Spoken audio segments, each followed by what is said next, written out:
Chief, let's put this to you. Your suspension, you said earlier that it wasn't properly done, that it was the governor that suspended you, but Mr. Igbokwe has talked about the process that was used to suspend you. You think it wasn't properly done?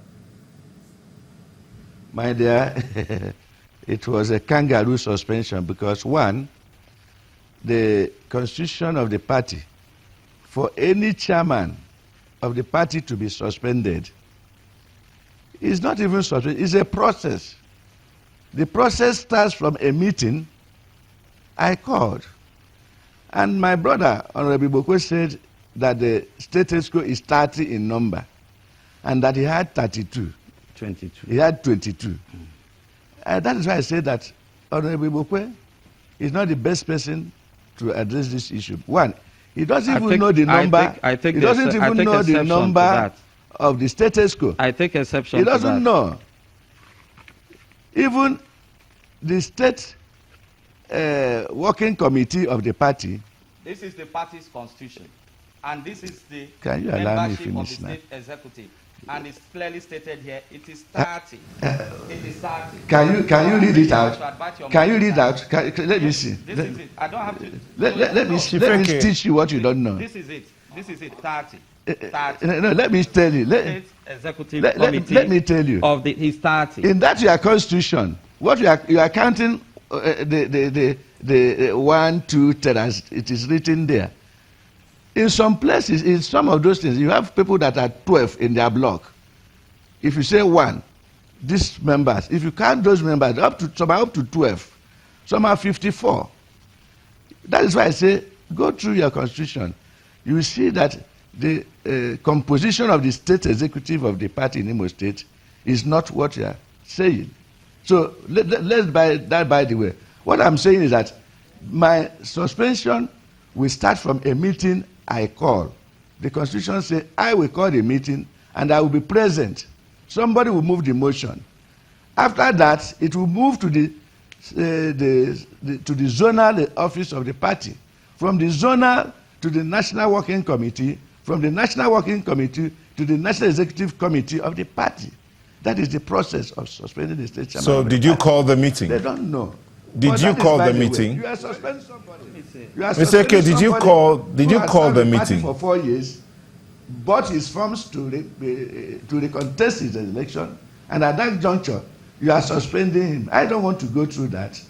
Again, he said that the matter, they got injunction on. Before you go to the court injunction, I want us to look at the processes here. Did you call that meeting?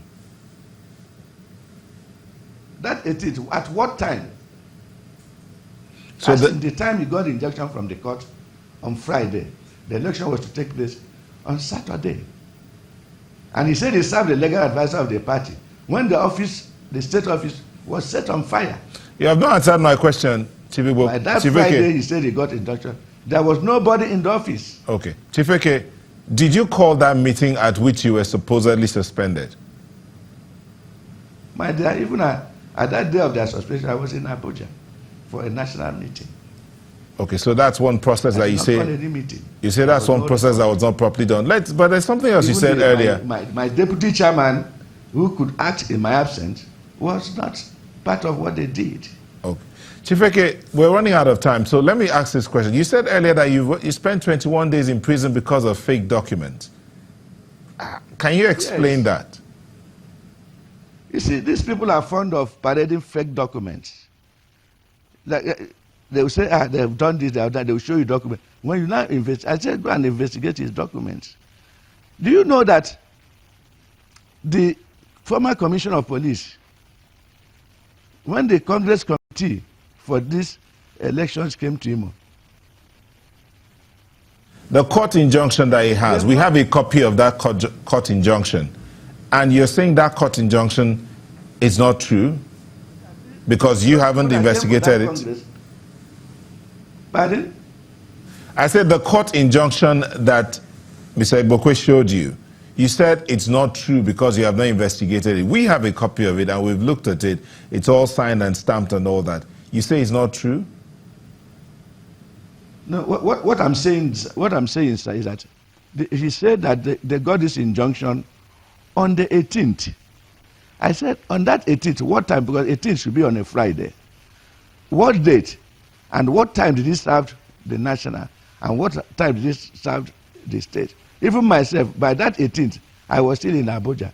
I left Abuja by 5:45 flight to Port Harcourt. Before I got to it, almost 8 or 8:30. What time does the court say? That day. So let us know the time he got this injunction from the court for him to serve the national, who must have closed their office for that day. All right, Honorable Igbokwe, in addition to this, let me also ask you, so you can answer before we go, because our time is fast spent.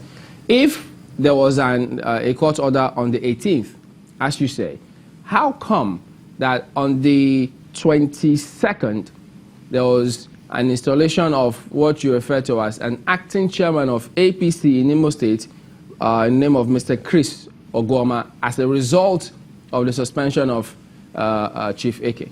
So is that not an illegality as well? If there was a matter in court, why carry out this action? Get the flow. Now, the court order on the 18th says, let the status quo remain. The day AK was suspended was on the 14th, which already there was an existing acting I was chairman. never suspended. Okay, now on the 22nd, you are talking about. I was never suspended. The acting chairman now taking up the activities of the party based on the existing position, which is the status quo before the 18th.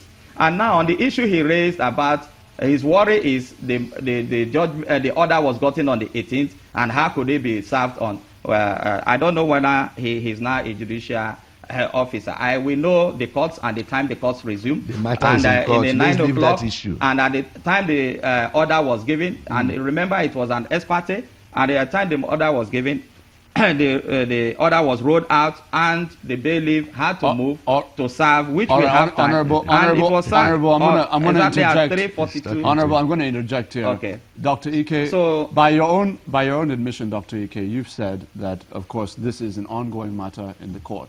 Now, in view of your swearing in, do you believe that in some form, potentially, that the national leadership of the party under the national chairman acted subjudicially or prejudicially, if you will, with your swearing in?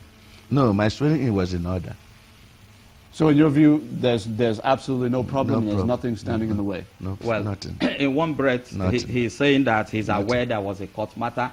The issue is that as an aspirant who was going to partake, there was no direct order on him. I asked him a question, he had not answered me. Now I said, what time did you get this injunction, the so-called injunction from the court on Friday? I expect you gotten information, I expect you to contact the National Party office and get the time it was served. It's clearly stated this here. conversation is not, Honorable, this conversation is not going to be one that we can exhaust in the short time that we have. So unfortunately, at this juncture, what time did you get the we will injunction close on Friday? the conversation. No Dr. Ike, we'll close by the conversation. We advise him to toe the path of honor and respect the court position. Standing by with us has been Honorable Nnanna Igbokwe, the leader of the Southeast Caucus of the APC in the Federal House of Representatives, and Dr. Hilary Ike, the chairman, as it were, now, I suppose, given what's going on, the state chapter of Imo State, All Progressives Congress. We will, at this juncture, close and take a short break. Our viewers, please do stay with us.